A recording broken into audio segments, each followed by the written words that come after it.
everybody. Those people who didn't see me last week, I had a little bit of a medical emergency, so I hope you're okay. It was serious enough to go to the emergency room. Oh my.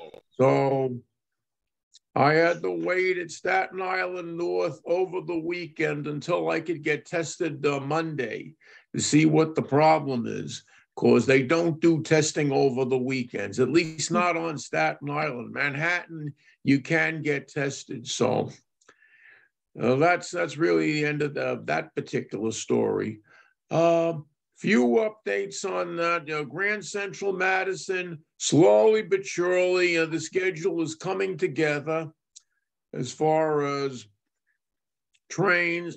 I've noticed on my Ronkonkoma line, whether it's to and from the museum, I saw that on the afternoon in between the two trains that I usually take. Well, actually, one train that I took, and then the other one was my regular train. There is a train from Ronkonkoma and Farmingdale to Grand Central Madison. And Paul also tells me that the Long Beach service comes, there's a lot out of Grand Central Madison, but you used to be Flatbush. Yeah. Mm-hmm. Now it's I think Oyster Bay may become irrelevant. They're only going to do like a shuttle from Mineola to Oyster Bay. Oh, the people on the Oyster Bay branch are raising hell about that. About the lack of service. Yeah, they are. But the only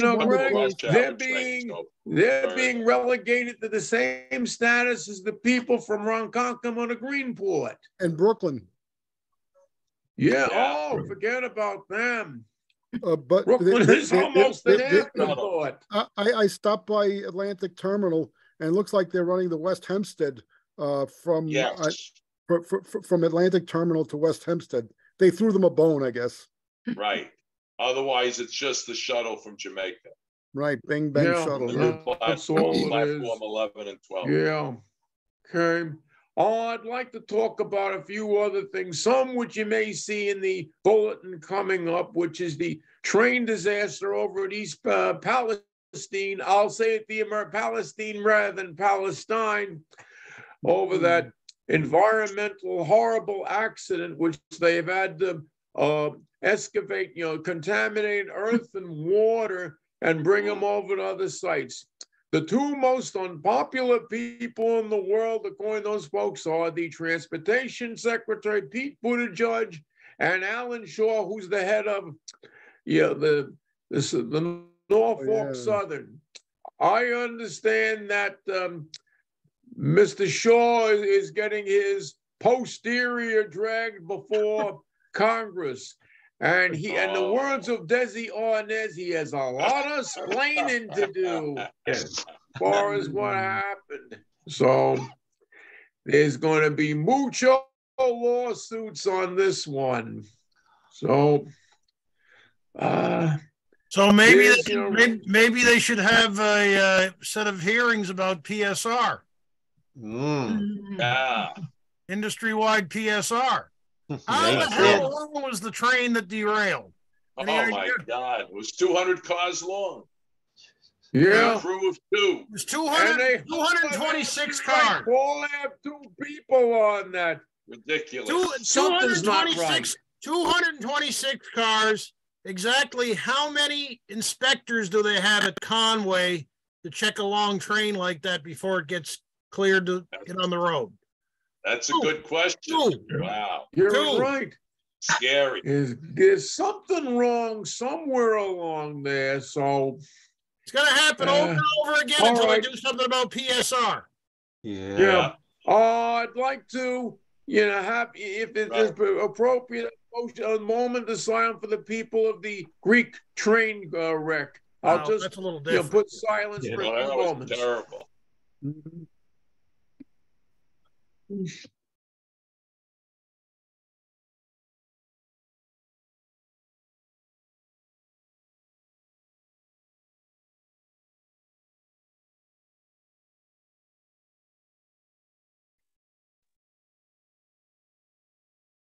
Okay, thank you very much. Okay. All right. Back to the game. All right. Yes, that's right. I won't have too much to say about memberships. There are a few strays out there, who still haven't responded. So there's 4 of them. I sent the letter. If they respond, more on that, in the coming thing. So now my portion is over. I'm going to turn everything back to Paul. Your turn. Thank you, General Foz. Yes. It was good to see you back with us again this month as your hale and hearty self. Yes. And before I introduce this month's speaker, I just want to go over the remaining programs for our membership meeting year, which is obviously through June.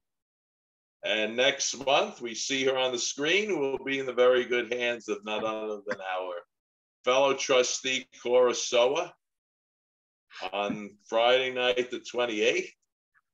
And we will return to the 2022 NRHS convention.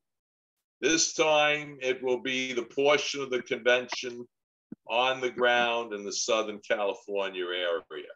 Mhm. And I know if you were with us just a couple of months ago, you'll be looking forward to that one. Mhm. It will be part 2, and it will be well worthwhile.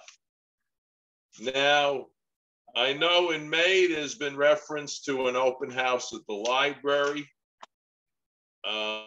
Before I reiterate that tonight, I would just want to make sure that we have all systems a go for that. And we'll get back to you both digitally and in the bulletin to confirm exactly what the plans are for a May open house at the library. Now in June, I could be much more definitive.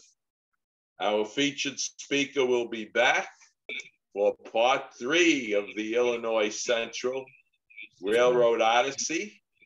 And this will take us on the famed route of the city of New Orleans as we make our way down to the Delta and the mouth of the Mississippi River in the very good hands of George Chiasson, who of course will be doing the honors tonight with part 2 of the Illinois Central, which for the most part will take us through the entire length of the state of Illinois, which as we know is a very long state, runs mostly north-south.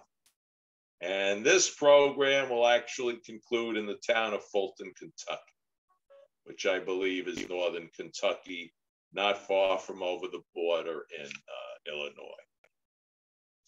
So actually, Fulton is at the state line between Kentucky and Tennessee. Oh, okay. I'll explain when you see that. Thanks. Thanks for the clarification, George. Okay. We're on our way.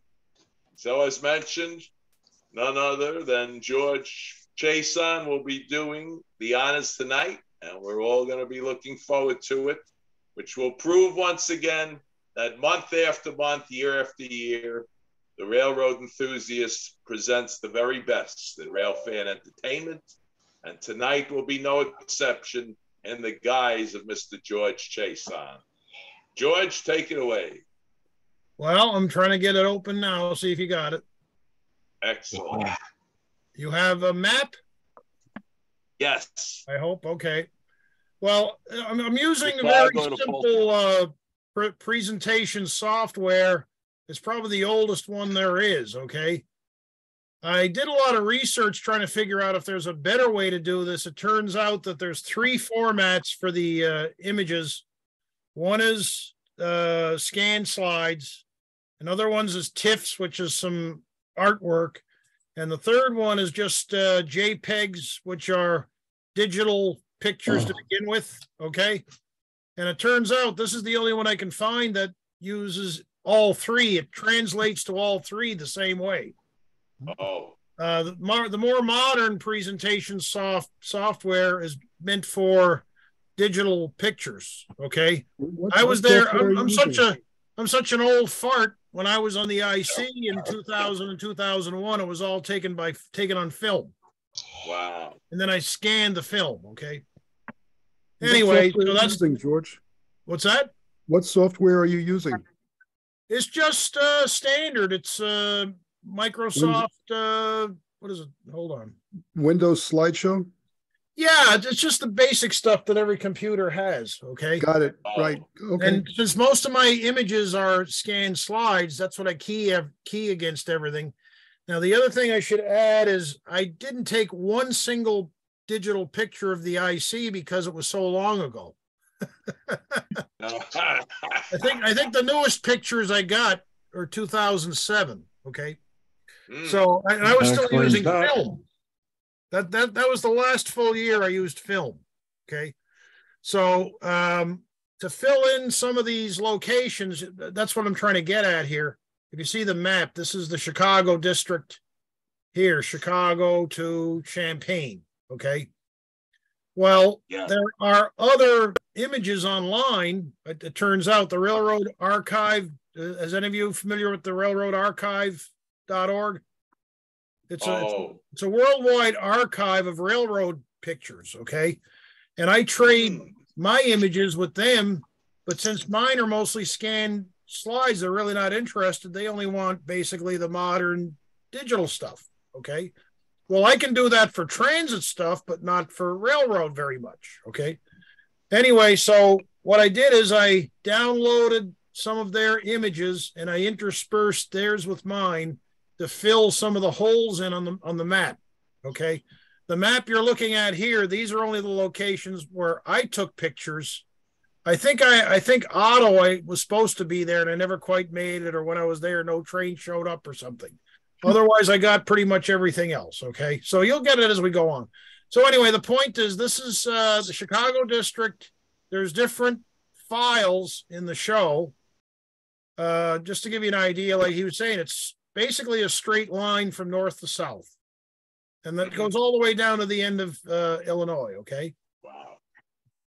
So number two is if I can get it here, get it open, a Word file, okay?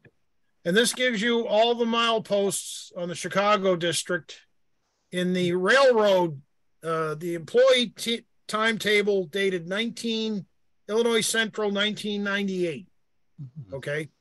I copied from that, and I just basically show you where the milepost is. That's all you really need to know, I think. And then it tells you when the IC began running in that area. So you see how old the railroad is. It's 140 years old? No, 170 years old. Okay. It's really old. And the St. Charles Airline was actually built in 1891, but I don't think the IC began to use it for the passenger trains, maybe in the 60s or 70s. John might know. I think it wasn't until the summer of 1972 that they started running passenger trains into Union Station over the St. Charles Airline. Before that, they were using Central Station. What's hard to believe is that the line from Carroll, Illinois to Chicago was originally a branch line. The original line that was built in the 1850s, the main line, went up to Galena. Right. And with a connection to Dubuque. Supposed to be the big stuff. Yeah, up to the lead mines. Right. Yeah, and can you believe that the Canadian National proposed rebuilding the old main line through central Illinois back in they were talking about that around 2000. Really? I don't know why. I think it was just something to do with the merger to try to fool some of the government people. I think that's what. Anyway, okay. Then you got on the top, you see the thing where it says GM&O connection 1972. Well, the IC in 1998, the railroad actually began in Bridgeport, which is a neighborhood of it's a few miles southwest of the Loop, and that's where it joined basically the GM&O which was the Alton way back when. Okay. Right. The That's where Baltimore the and two Ohio. railroads come together. And that is actually, for railroad purposes, that's the beginning of the Illinois Central in the year 2000 and 2001 when they became part of CN. Okay. So I don't actually have a picture at Bridgeport because Bridgeport is simply the, I believe that's the connection with the Santa Fe. And I don't even know if Alton has a yard there. I'm not sure. But I know the Santa Fe has a yard down that way. Okay. Big container yard at Corwith. Okay. Yeah.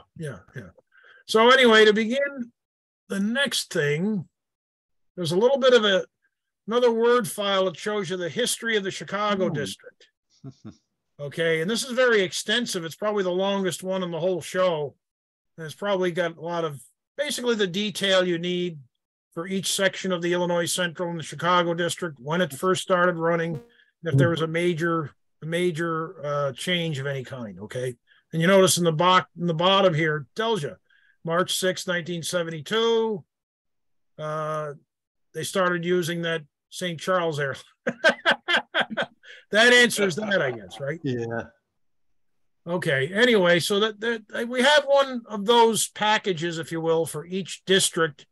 For the north end, there are 4 districts. Chicago is the second longest one. Champaign is the shortest one. Centralia is the longest one. Okay. And Cairo is like it's a tiny little appendage more than anything that leads from Cairo down to Fulton. That's because of the bridge across Ohio River. Okay. When we get to there, it's going to be another story of its own. So with that, we're going to move to the pictures. Okay. And we're going back on the excuse me a minute. You know, I don't know how to remove those Zoom menus. I'm seeing that there's at my end that there's a black strip. Yeah, there was an attendee who had just said, please hide the Zoom menu. I don't know how you can do that. Zoom menu? Yeah. I don't see one. Okay. No, it's just to the right of the locomotive on the screen, but maybe somebody can advise. I see there's like a black. Oh, you're talking about vertical box. That vertical box. Oh, okay. Yeah. Whatever you have, I don't have it, so I don't show that. You could remove that. Are you okay, Steve? Yeah. Okay, you might as well go ahead. I don't know how to get rid of that. Well, anyway, the first, like I said, these are all formatted the same way. If I do another software presentation, when I have a scanned slide, it's either really huge or really tiny usually, but the digital pictures are all the same size, okay? So this tries to bridge all the different types of technology. That's why it's kind of a very perfunctory software, but that's what we got, okay? And sorry, folks, that's the CTA orange line to the left of the picture, paralleling the locomotive. And on the right, I think that's the southbound Texas Eagle coming off the connection from Union Station. Yeah, I do. And you notice the B&O signal? Yeah. That tells you it's actually the GM&O, or it was the GM at one time. So anyway, this is the first train of the IC that I caught. If you notice the date way back, it's 32 years ago. Okay. And this was one of the intermodals that was actually going to go to all the way to New Orleans eventually. This is kind of what they looked like 30 years ago. And of course, the trains got bigger and the locomotives got huge. This is a little GP40, and that's a GP38 behind them on a road train. Now you would see like the biggest CN power there is. And the same train would probably have double stack containers behind it. Okay. No, it wouldn't. They wouldn't be able to clear McCormick Place. Okay. Well, anyway, back in my day, as I say my day, meaning 2000, 2001, the symbols for these were known as the IO series. You had IO1, IO3 out of Chicago going to New Orleans south, and IO2 and IO4 coming north. Okay. And the CN, of course, when they took over, they re-symboled everything. Somewhere in this package, I have a list of the first of the CN list of symbols, okay? So anyway, the point is, this is literally the beginning of the IC, what you see, 21st Street. That's where it takes off to go to the St. Charles airline, okay? And then this is the city of New Orleans arriving in Chicago. It has already left the IC, made the cutoff to the St. Charles airline, heading west. And what it's going to do, I think these were taken at 16th Street, the overpass. So the train went by me, and this is the back of it, okay? It went down to a certain point. It didn't quite make it onto the BN, the Metro line to Aurora. That's what it. Nice shot. Join, okay? Yeah. Very nice. And it stops there, and then it backs around the Y and goes to Union Station, okay? Yeah. So that's all the pictures you got of this stuff on the St. Charles airline. These pictures you can thank to my good friend John Dowdle in Chicago, because he knows everywhere to take pictures. Now he works for Metro, okay? And he's retired from CTA. Anyway, so now we move over to the main line, and these are going to overlap with some of the pictures that you saw in part one, where you saw all the electric cars, electric trains, all the way from Randolph Street to University Park plus branches. These are just the non-electrified class 1 trains that you see from the commuter stations, okay? In different times. So this is an ancient picture of a city of New Orleans here. This train it's coming on 40 years old now. Wow. And speaking of the commuter service, just so you guys know, this is 63rd Street. The next station, 67th, now abandoned but still standing. And immediately beyond that, in the center, is where the South Chicago branch dives down. Yeah, now this is when I can't remember his name. Remember they had the two brothers that ran Amtrak in the 80s? The guy from the South. Clater, yes. That was when Clater was running Amtrak. This is when it looked like a train. Okay, I think he was with Southern, wasn't he? Yeah, Southern. And he respected the passenger train first, last, and always, and it shows, okay?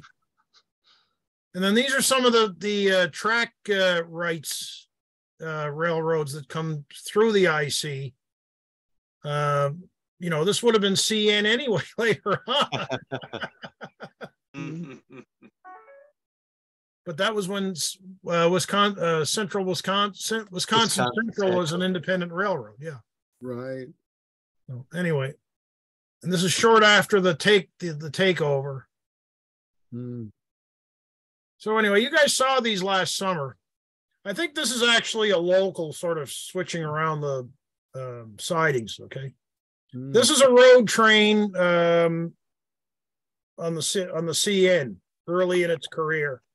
The locomotive that's leading was an ex-Conrail seasonal leaser they used to get from GE. They didn't want to waste a lot of paint, so they just made CN over Conrail.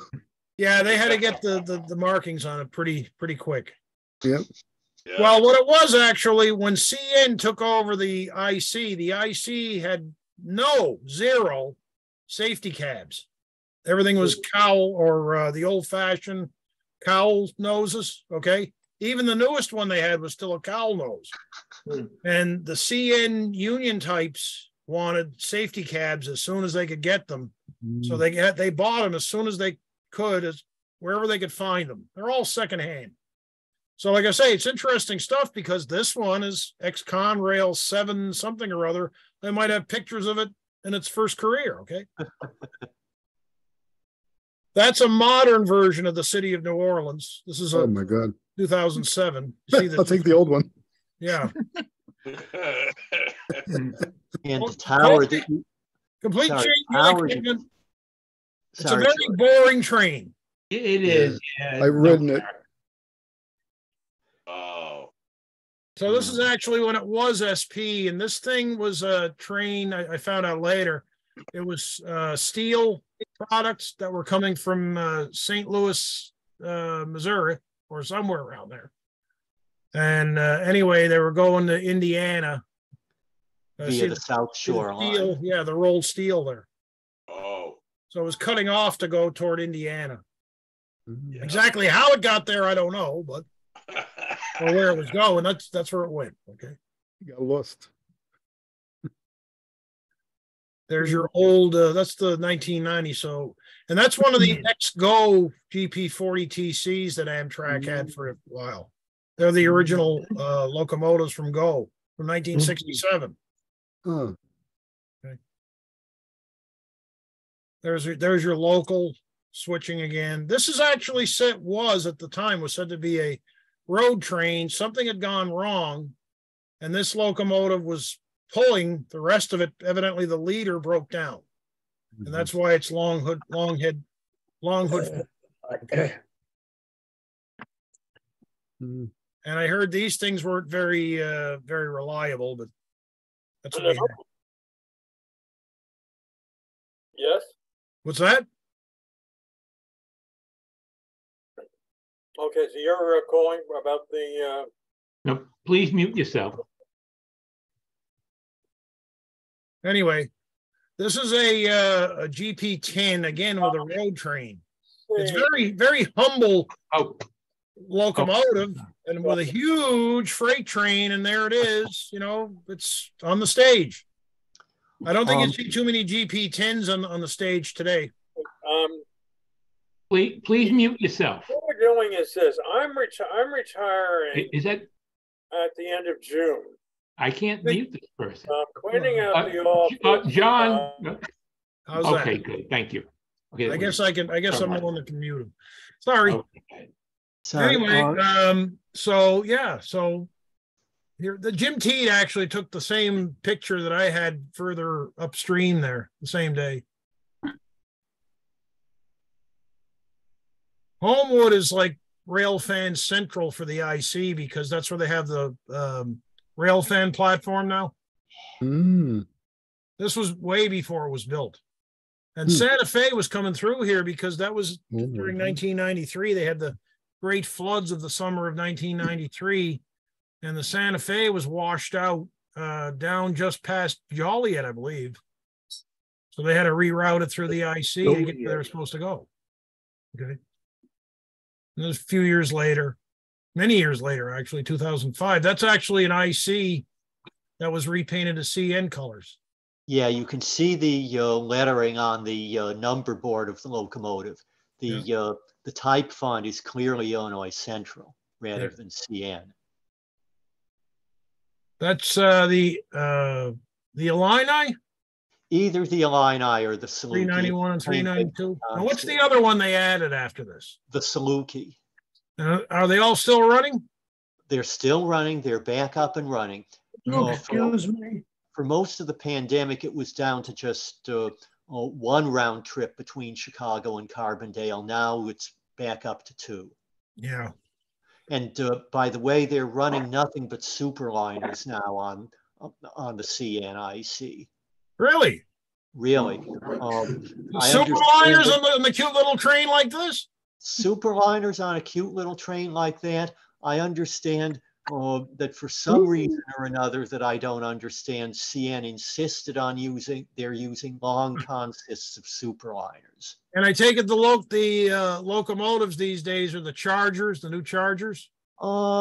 Actually, you still see quite a lot of Genesis units on those trains. Okay.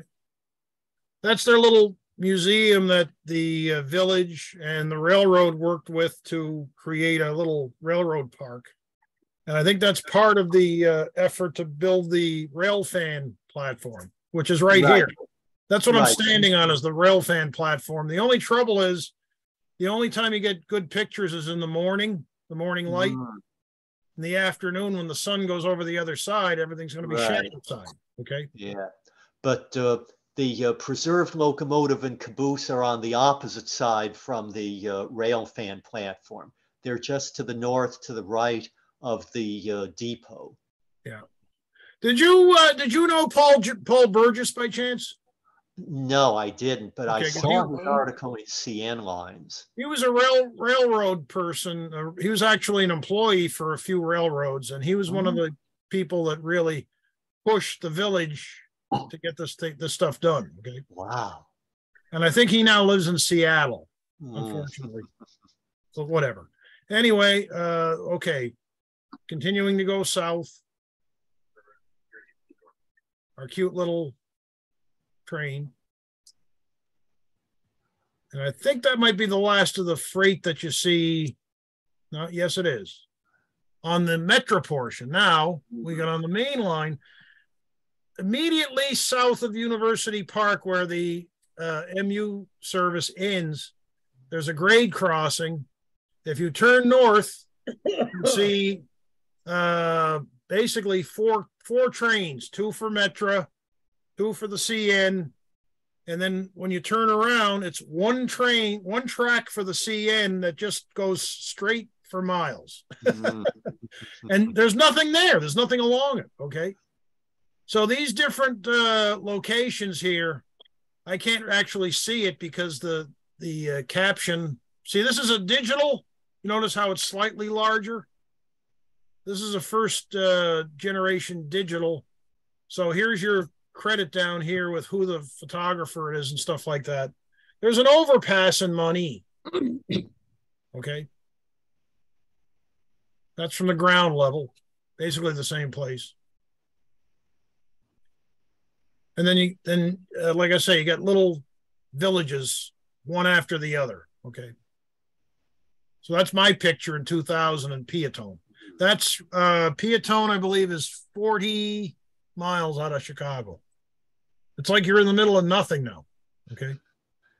Believe it. The Midwest. This, by the way, that's one of your, this is one of the manifest trains. These were very long. The IC was probably the first generator of the PSR that we were talking about earlier, where you have trains that are 2 or 3 miles long. That was because the IC was long and level, and you didn't have to worry about grades very much. And they just play games with the sidings to try to keep the train moving. Okay. That was where, what's his name? Hunter Harrison. Who? Hunter Harrison. Yes, Hunter Harrison. Yeah, yeah. So anyway, the symbol, this is a IC, MEGL is Memphis to Glen Yard, I believe it was called. Yeah, Glen Yard is on the GM&O, still within the city limits. Yeah.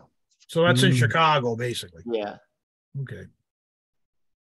So I'm going to keep these moving. Unfortunately, like I said, I can't really, well, wait a second. Hold on. Let me see if I can, no. Trying to see if I can move them down a little. No, you can't see the stupid locations because I use the sky as the background most of the time. Okay.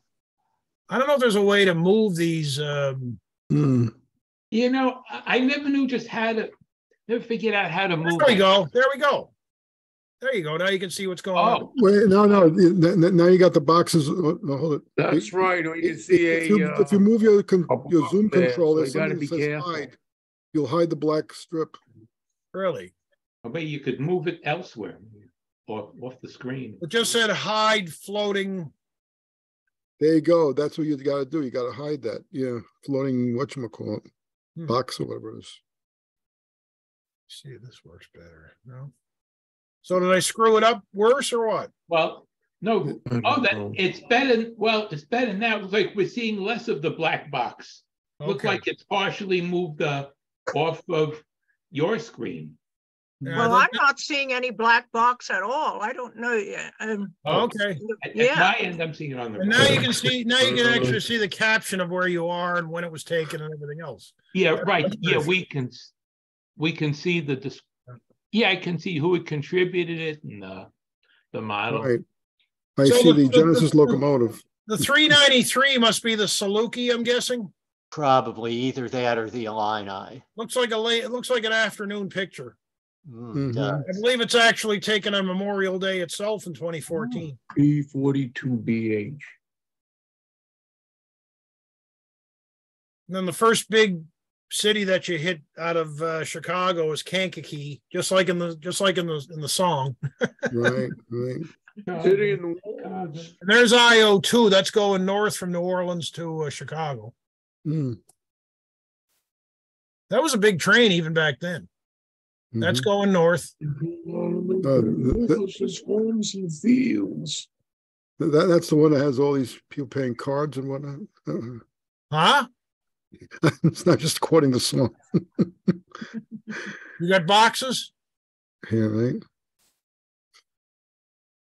Okay, there's Otto. Actually, when I got a picture, like I said, I was here, and I think what it was, nothing showed up, and I was out of time.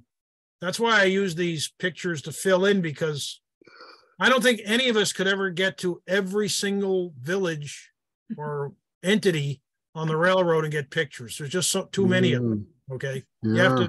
you have to pick your shots, and I did that in advance to be able to prepare where the pictures would be. Okay, and of course, in these days there was no such thing as Google Map or anything like that. You had to, do it navigate by the seat of your pants. It was all atlases and maps, and that was it. No such thing as GPS back here. Okay. Anyway, so that NOGL now, that's New Orleans to Glen. Okay. Lanyard. That was a huge train. That's a special that the railroad ran for the cities between Champaign. I see.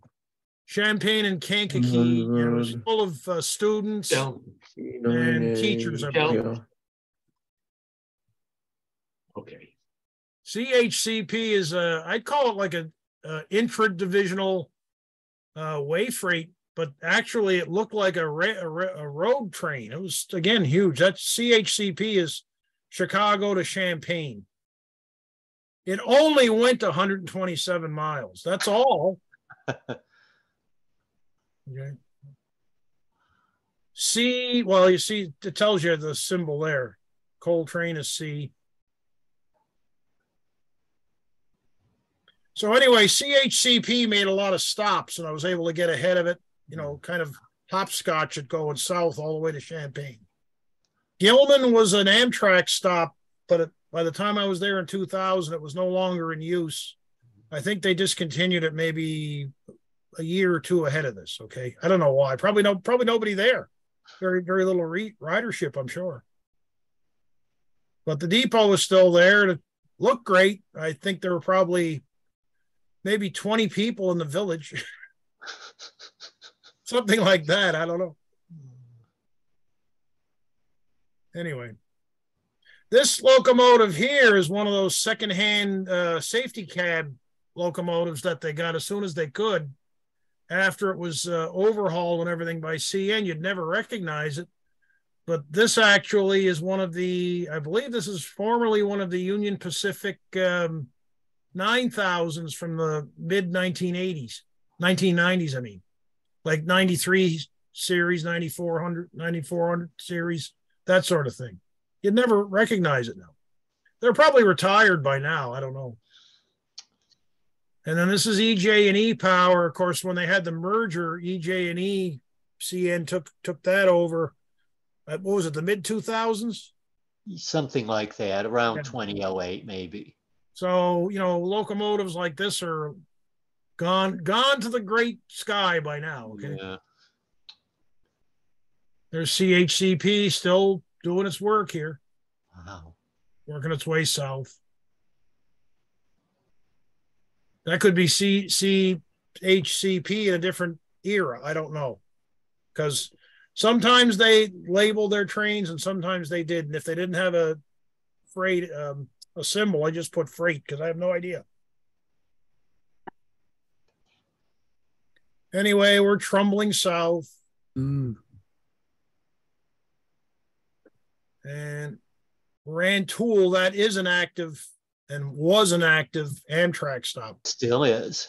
Illinois Dot, I believe. This is one of their specialties. I wonder if I would love to know what the patronage is, No idea. I don't think they're going to tell you either, I'm sure. No, they're not. Anyway, and I believe IC probably in the day, they must have had a local that did every little milk stop between A and B, okay? Because there's a lot of these villages that have depot sites between the depots that survived, okay? Mm-hmm. That's a repaint there. I think we showed that earlier. Well, no, it was 6140 before. This is another repaint, 6136. You might see pictures of it on IC color somewhere here. Anyway, you get into the edge of Champaign. There's your Illini, and there's Champaign. The Amtrak was not due when I was there, but I knew a freight was coming, so a grain train, so I substituted that for Amtrak. With all apologies, if that's okay. Now, you got to get back to... I'm not going to go through the district, to show you all that stuff. You saw that before. We will show you the map again, going further south, okay? Just to let you know what you're in for. Champaign, let me see, we can actually make that a little bigger. This is the Champaign district between Champaign and Effingham. Mm-hmm. Tells you how long it is, 127 to 199. So how good is your math? 72 miles. That's hardly anything out there, okay? Nah. It shows you all these crossing railroads that you'll see, trains, and it tells you where they go, okay? Mm-hmm. I don't have anything between, this is actually the IC here from Decatur, Illinois. It joins the main line near Mattoon, okay? Mm-hmm. Effingham is a place you could spend weeks there literally taking pictures of trains, okay? Galesburg is great. What is? Galesburg. Galesburg, yeah, on the BNSF, yes. Oh, man. And Tolono is the same thing. Now, just to let you know, on other parts of the collection, I have the entire Wabash, if you will, shown as NS here. It goes basically from Detroit to Kansas City, okay? And it crosses the IC at Tolono. But sometime I can show you the whole railroad. It's like 600 something miles, okay? Right. And I've also got the entire main line from, St. Louis to where it joins the rest of the system, basically, in Berea, Ohio. Okay. Yeah, and that's all when it was Conrail. That shows you how long ago it was, okay? Anyway. Rochelle has a rail fan park that's pretty good. What's that? Rochelle has a rail fan park that's pretty good. Where's that? Rochelle, Illinois. It's just to the left. Oh, yes. That's correct. Yeah. I've been there too. Yep. I'm like Johnny Cash. I've been everywhere. Yep, everywhere, man. Yep. The only place I haven't been is the Northwest, Pacific Northwest. That's my weak point. Okay, but whatever. Anyway, going back to the pictures again. Thank you, Mike. Cool. Okay. So to do this, I have to go to the second picture to get the software to activate like this. Okay, that's a former slide. Then we got to go back one to get the digital, because if I try to open it with a digital, it won't work. It doesn't recognize it. Okay, so this is the first picture south of Champaign. Okay, and this is the crossing at Tolono. Most of the trains you're going to see are NS because the Wabash is like 10 times busier than the IC, but you will see some IC trains here and there. Okay, just check your west and eastbound, tells you what the symbol is. That's the old road railer. Okay, that's the Illini going north on the IC. It's very late in the day because it came up from Carbondale. I think it leaves Carbondale at like 4 or 5 o'clock in the afternoon. And something like that. Yeah, and by this time of the year, it's just starting to get dark by the time it gets up to Tolono. And that train goes by my townhouse around 9:30 in the evening. Yeah, and so like I said, by this time it's getting dark, and what you see is what you can get at that time of day. Okay. Anyway, these are more Wabash or Norfolk Southern. I believe it's known as the Huntington District. I think it's the Huntington District. I forget. I got that in their stuff. Okay. I've learned so much I forget most of it now. That's your Amtrak. There's 253. That's a different road railer. That's an automotive parts train, 182. That actually, I believe, comes from Buffalo, New York. Okay. And the parts actually come from Canada, I believe. There's another road railer that's going east. It's quite a place. It really is. Now, GETO is an IC train that takes the connection here. It's turning east, coming from the IC, turning east onto the Wabash or NS, and it's going to wind up eventually in Fort Wayne, Indiana. Okay. And that's just typical going west. This is the last picture I got there. I was there, like I said, you could stay there for days and days and days. You could just sit here and the trains come to you. I have a habit of calling it this kind of photography. I call it lazy man's lobster. Because everything comes to you, okay? Right. So let's move on, going south. Now, these are the places you have to do a lot of hard work to get the train picture because you have to be in the right place in the right time. Or you freeze, or you fry, or you starve. One of the three, okay? There's MECP. So that's Memphis to Champaign. That's I forget where the UP line. I think it's UP. I'm not sure where this goes. It's on the map, but I forget. That was out of hours. And sometimes these things they crew them and they do fill-in hours. Like, you know, if you got a job that's short on hours, so it's only a 6-hour job and you're hired for 12 hours or up to 12 hours, they'll give you another train and you can take it as far as you can, and that's it. They just dump it on a siding somewhere, okay? That's exactly what happened here. And then the crew has to wait for somebody to come pick them up to get them out of there to get home, okay? That's not on the IC, but it's kind of around, it's kind of next to it. The IC is right here next to this thing. Close enough. CPDE would be Champaign to Decatur. Okay. And these pictures were taken from our good friend Eric Azustowitz just after he got married. It was like a month and a half after he got married. He was going on a cross-country trip. I believe the wife was with him by that time. And they still travel together. It's amazing. You know, it's great stuff. Yeah. Anyway, moving on.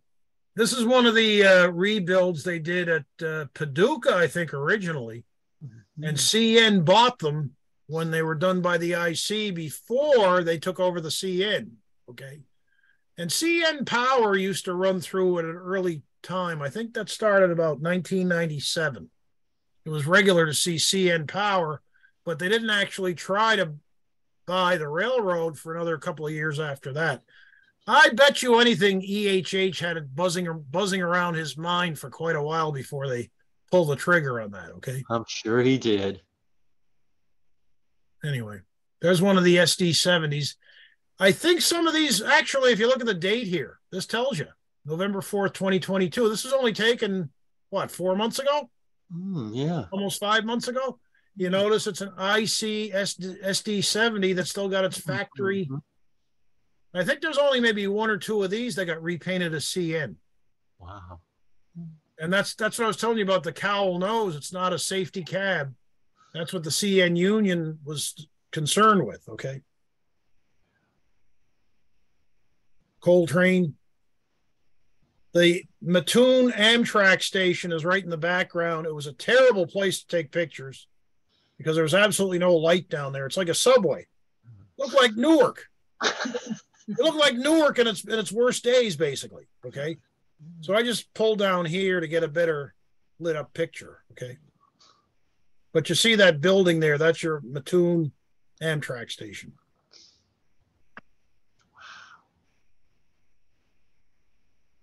That's the quote unquote yard for Mattoon is right here. Switching stuff. Great little name for a hamlet called Magnet. Don't know if it's magnetic. Maybe it is. No idea. There's that coal train again, the same one.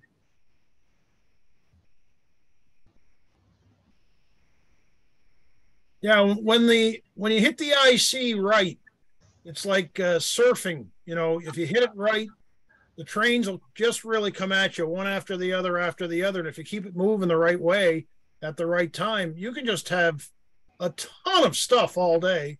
Or, like I said, you freeze, you fry, or you starve. Otherwise, okay? And there's Effingham. That's the first picture of many of Effingham. The date, that's probably the first time I was there, and it's in the middle of a thunderstorm. Typical Midwest thunderstorm, okay? So that tells you it's late afternoon. It's probably at the end of the shooting day. Say 5:30, 6 o'clock, something like that. And this here, now, Conrail I knew very well. I knew every train that there was. So STBN would be Sterling, Michigan to the BN, which means it went to Cicero, Illinois in Chicago, okay? And that's it for that portion. So we're going to move to the next one. Back to the map again, real quick. I don't want to take too much. I got to sort of... Okay, the next section is Effingham to... Actually, it's the Centralia district, okay? It goes all the way down here to Mounds. Where's Mounds? There's Mounds, right there. And Cairo Junction, which you can't get to take pictures anyway, okay? But we're going to see Mounds as the last place. It's named after Centralia. Of course, the city of Centralia is named after the Illinois Central. I take it you're familiar with that. So that grand total is 361 to 199. Again, how's your math? That's 162 miles through the field, through the cornfields, basically. Okay. And there's all kinds of crossing here. CSX, formerly Conrail. Odin is the main line, the old B&O between Cincinnati and St. Louis. I got lucky that day, and there was a freight each way, okay? Centralia, there's all kinds of action there. I got lots of that. I did do the main line here from the NS from St. Louis over to what they call the Rat Hole Division and up to Cincinnati. So I can show you that sometime if you want, okay? Well, Centralia was where the Chicago division split off from what was then the main line. Yeah, that kind of went like up this way. Yeah, they went up along the river. Yeah. Anyway, so yeah, so that's the oldest part of the railroad you're looking at from here on south, okay? And down here, it's very remote. I mean, Amtrak ends at Carbondale. To me, the state, I think, should probably run it to Cairo. There used to be a station for Amtrak back in the early days. I think it's known as Star City or something. It's like in the middle of nowhere, but you did have a station for Cairo. Cairo is probably one of the most poverty infested cities in the United States. I mean, I don't want to think about the economics there, okay? But they could really use a boost, and Amtrak, if that's what Amtrak is supposed to do, that's one thing they should be doing, is extending this down to Cairo, right to the river, okay? That's just my opinion, for what it's worth. And anyway, so, okay, now this has got a lot of pictures, this section. I'm going to try to run through them real quick. You can see where they are and what they are. Any questions? Just let me know, okay? This is all at the crossing. It's either a north-south or east-west train. Most of the time, it's going to be IC and Conrail in that era. Okay. There's that other train in the same thunderstorm. PISW would be Pittsburgh to SW stood for the Cotton Belt. So this was meant for Texas somewhere. Okay. I don't know what the number of this one was. That's before the time I knew. NLPI is North Little Rock to Pittsburgh.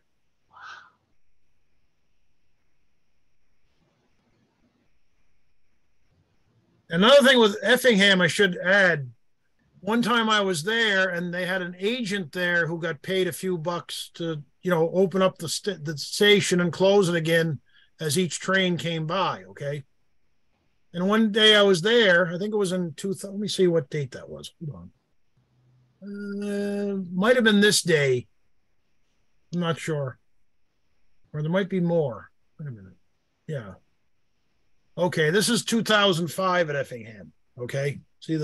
So I was there, I think it was 2002. I didn't take any pictures because I thought I had enough pictures. I didn't even bother. I had so many by then. Anyway, the agent was there and he was crying. And it was raining outside. I'm like, what the hell, Anyway, it turns out that Amtrak had just sent their notice. He had worked here as the city agent for 15 years and they just laid him off. Oh. It became an unstaffed station. It was really sad. It really was. Yeah, that is sad. Okay. Anyway, that's the last picture of Effingham there. Effingham's a great place. I advise anybody. You can just like I said, you could be here for weeks. Okay. So Watson, Mason, again, it's sort of a smaller train. This, I don't know what it is. This used to be one of the symbols. That's the CN symbol now, M336. Okay. And Edgewood, that's, believe it or not, that was a depot way back when. The Edgewood Cutoff is a place you never see trains, but they use it all the time.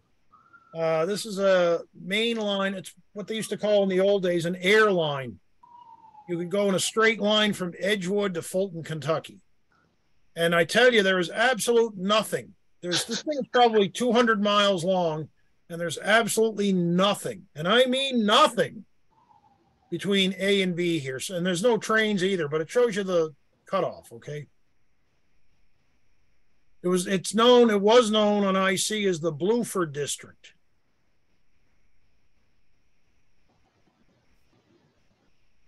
Now, this train, I was there in 2005, and I was going to go to Kinmundy to get this going through the Diamond, or so I thought.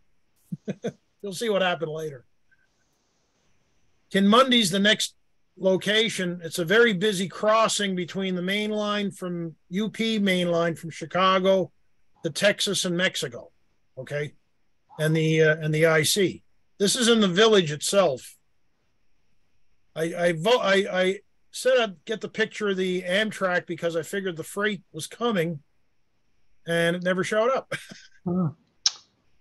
So anyway, when I was there in 2001, this is a southbound train on the Chicago to Texas main line on the UP. That's the Chicago and Eastern Illinois. Yeah. And I went down to Salem just as an extra side trip, just to show you the train going through there. That crossed at Kinmundy for what it's worth, okay? You notice how this is after the UP-SP merger when they had the spooky numbers there, okay?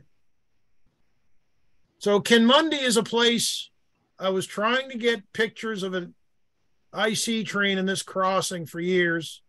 I have yet to get a picture of my own of a train on the crossing. I've seen everything but. So these are all everybody else's pictures that I got in the archive. Okay. So that's a northbound. This is a southbound. I have no idea sometimes what the symbol is or anything else. Okay, and actually, this is the connection that would take you from the IC. You can make a left and go south on the UP down toward Texas if you want, okay?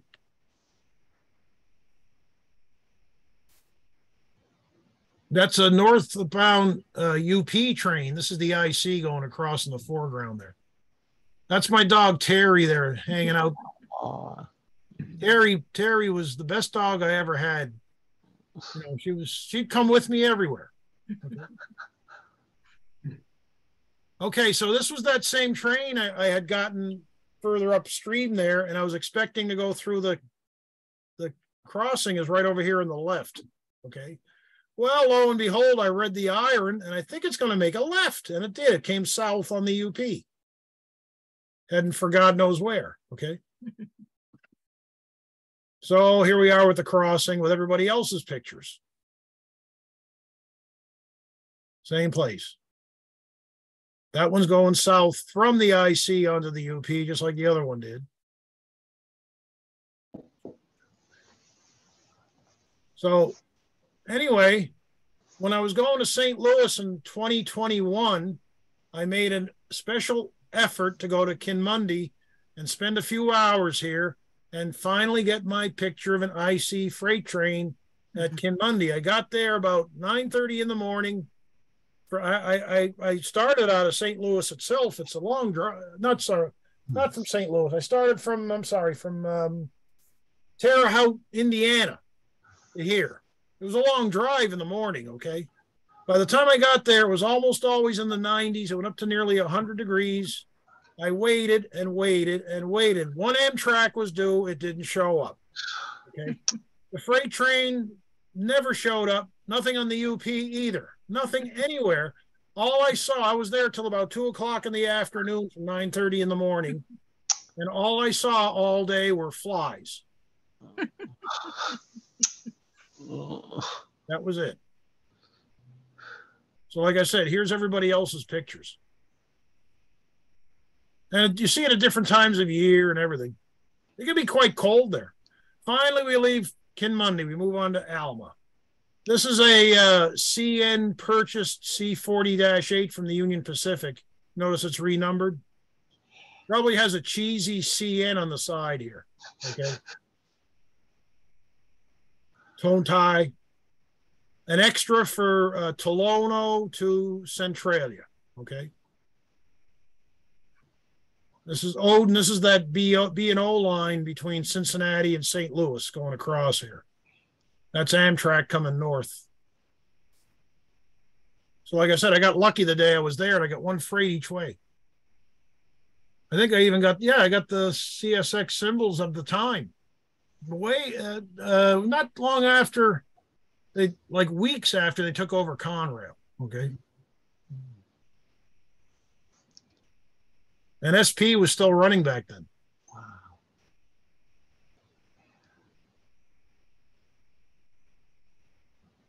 We used to call those Pepsi cans. And there's Centralia. Now, this is actually Norfolk Southern Train 111. I forget where it started, but it's going to St. Louis. Okay. That's an eastbound. There's your road train for the CN or the IC. It was still IC at this point. EFCE would be Effingham to Centralia. So it's not really going very far, but it made for a great picture.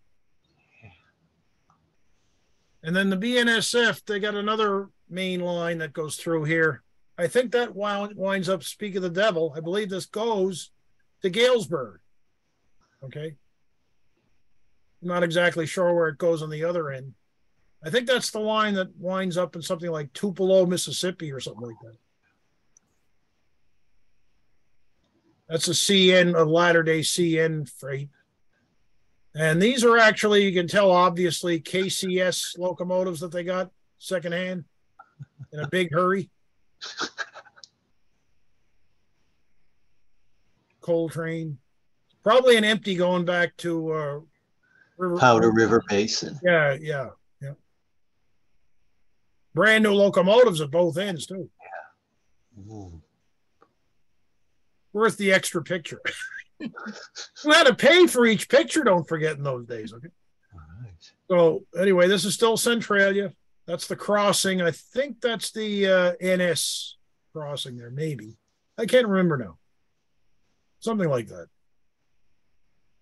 That's the eastbound from St. Louis going to at least to Cincinnati. I'm not sure where it goes from there. CEJA would be Centralia to Jackson, Mississippi. Okay. Waymack Shops. That's right outside of Centralia. Probably the original shop for the railroad going way back to the 1850s, if I had to guess. This is in the middle of nowhere. I think Eric Zustowitz happened to find these locomotives or the train glitching or something. So anyway, I threw those in. More digitals. There's IO3. There's your premium intermodal service from Chicago to New Orleans right there. I think this was on a Sunday I saw it too. It was a quiet little town.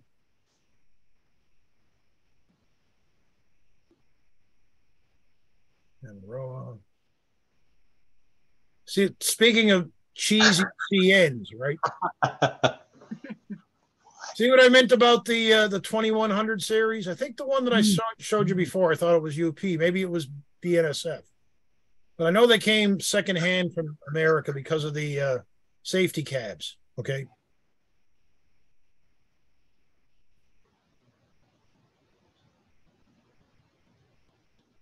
That's DuQuoin itself. Not that it's anything special. It does have an Amtrak station. I think you could put the whole thing into a closet if you really wanted to. Yeah.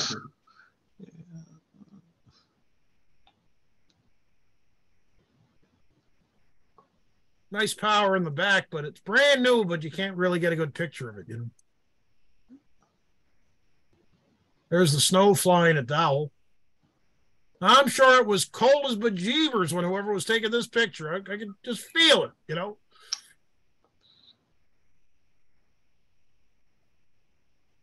So Eric got a picture at Elkville in 1996, and I wound up accidentally in the same place 4 years later.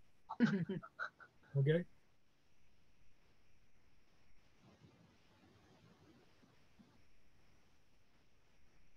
It was starting to rain. This was on a late on a Sunday morning. Belt of thunderstorms came through. Just in time for my camera to try a shot. And then we got the car. Now, Carbondale, like I said, this is as far as Amtrak goes. Carbondale is how far from Chicago? John, do you know? Not off the top of my head. Check the map. It's about 300 miles, I want to say. Okay. Yeah, sounds about right. Something like that. Oh, hold on. Let's look. Let's take a second. Let's have a look. Okay. Carbondale, 308 miles out of Chicago. Thanks for your patience. Okay. We'll get back on where we are here. Back to Carbondale live, if you will. Now, to get, again, to fill in some holes I had in the north end, when I did the south end in 2001, I flew to New Orleans. I lost a day because Delta Airlines couldn't make a connection in Boston because of thunderstorms. So I wound up spending an extra day I didn't really need in Cincinnati, but I used the day to take pictures of trains in Cincinnati.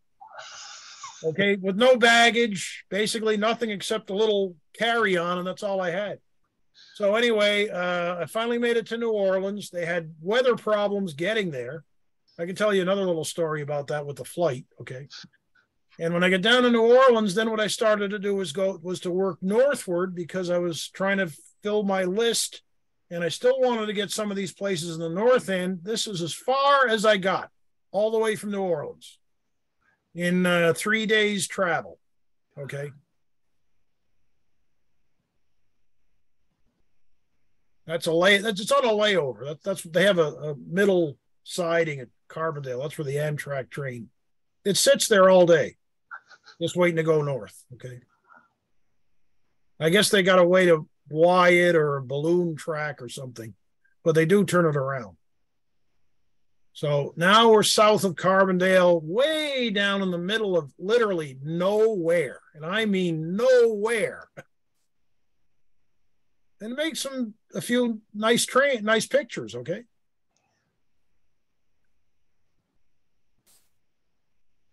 This is down in what they call the holler.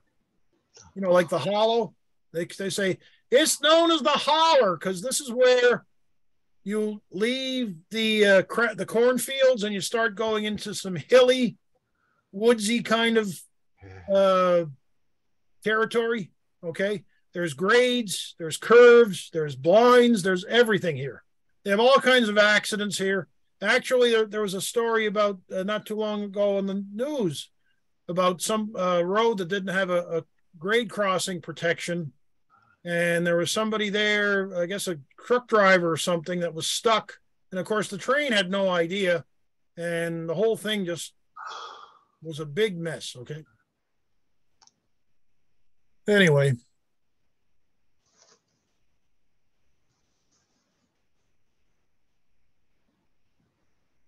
Like I say, this is, again, you notice how woodsy it is. This looks more like North Carolina or New Hampshire,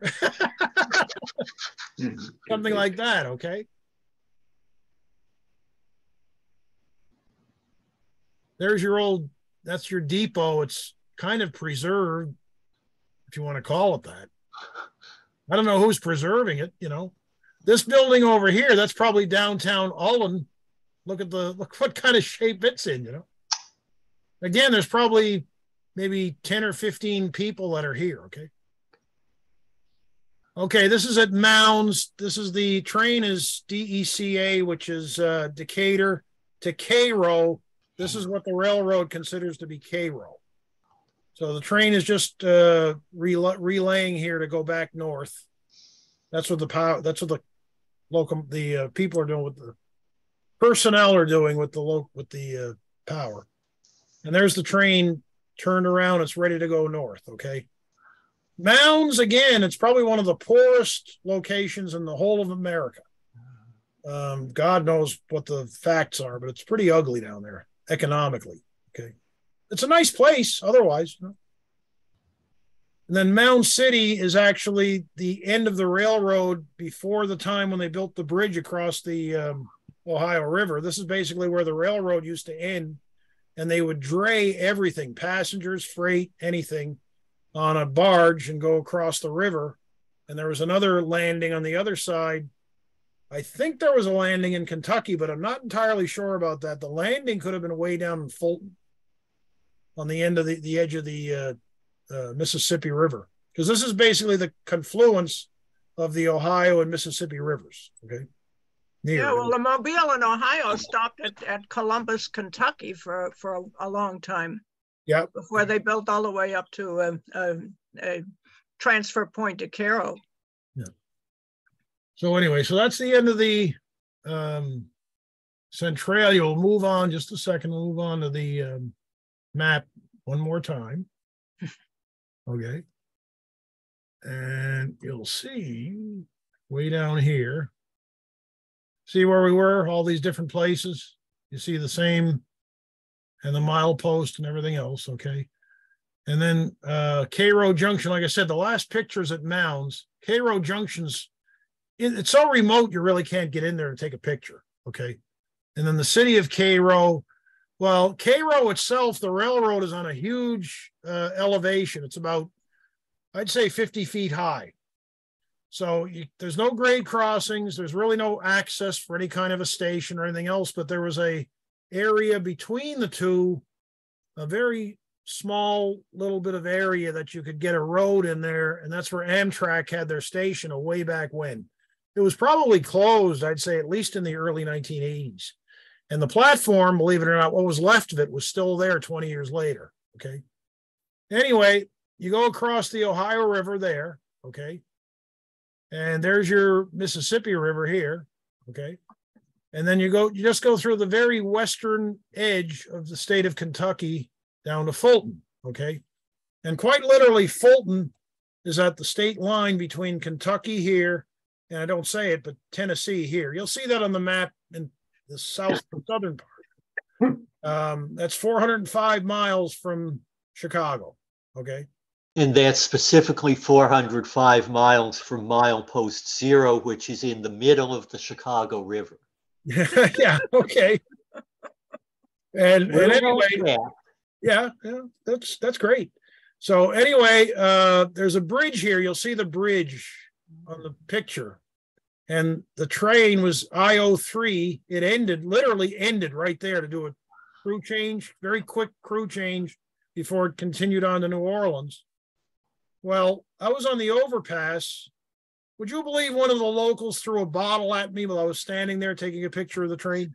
That's what they think of rail fans there, okay? Anyway, and if you look north, you're looking in Kentucky, okay? I don't think I have with this show anything looking south. I'll probably do that in the next section. But if you go across the bridge and you turn around and look south at the same view right at the yard, that's the state of Tennessee. That's how exacting it is, okay? So let us move on to the last section here. I got to get to a slide, which is right here. Okay. And then we go back to the digital again. So this is the best you can do for pictures of the Ohio River Bridge, okay? The bridge was very important because it opened, I want to say, in the late 1880s. It's still the original bridge. Here's everything. They're all still there, okay? God knows what kind of shape it's in. I don't want to think about it, frankly, okay? But the city of Cairo was known for, how would you put it? The citizenry was more in favor of the South than the North, okay? And they were constantly stealing stuff, vandalizing the railroad. They did all kinds of stuff because this is where all the stuff used to get drayed across the river.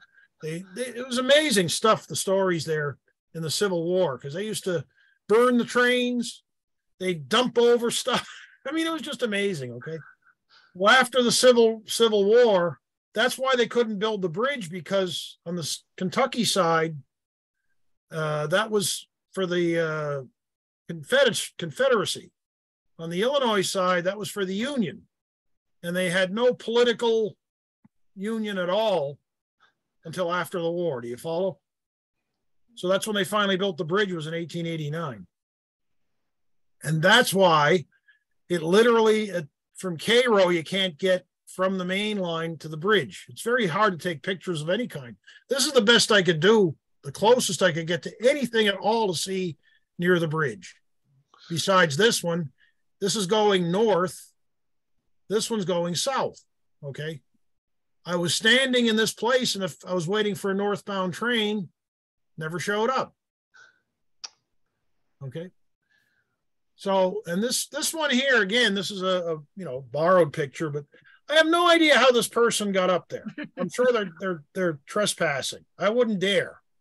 I'd be worried about getting taken away in a couple of, cufflinks. Okay. But anyway, they got there and they got one picture. And of course, when they were there, I'm sure they weren't there very long because they probably get called in.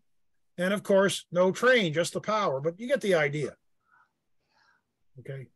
And then this was the best picture I could get from the archive. You notice the date, it's way back in 1980 when it was ICG still. That's the only picture they have. That's why they're so rare to get photos of trains on the bridge. Okay. I don't think I ever will in my lifetime, but I tried. So we move over to the short Kentucky area. There's not much to see in there except they're good enough to give you little signs where you are. And there's that's the telephone for the dispatcher, and that's to clear, if you have to, you can clear Kentucky to go to the bridge, because the bridge is a single track and you got to be, very carefully dispatched for northbounds and southbounds, especially with the size of these trains is massive. Okay. They're not going very fast. I mean, they're probably, rolling along about 40 miles an hour. So I could keep ahead of this train from place to place. Luckily, that's exactly what I did. And I-03 is one of these ones, when it gets going on the cornfields in Illinois, she'll go 70 miles an hour easily. Okay. Anyway, so it's just the same train from place to place, and the whole state of Kentucky probably is maybe. Let